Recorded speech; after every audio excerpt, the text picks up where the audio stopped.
கணபதி ராஜா கணபதி ராஜா கணபதி ராஜ பெருமாளே அபயம் அபயம் என்றால் உடனே காத்திட வேணும் பகவானே.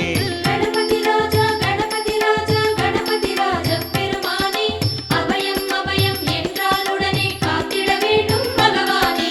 சங்கரன் மகனே சங்கரன் மகனே சன்னதி எங்கும் நீதானே உன் திருநாமம் சொன்னால் உடனே வந்திட வேண்டும் பகவானே. சங்கரன் மகனே சங்கரன் மகனே சன்னதி எங்கும் நீதானே உன் திருநாமம் சொன்னால் உடனே வந்திட வேண்டும் பகவானே. கணபதி ராஜா கணபதி ராஜா கணபதி ராஜ பெருமாளே அபயம் அபயம் என்றால் உடனே காத்திட வேண்டும் பகவானே.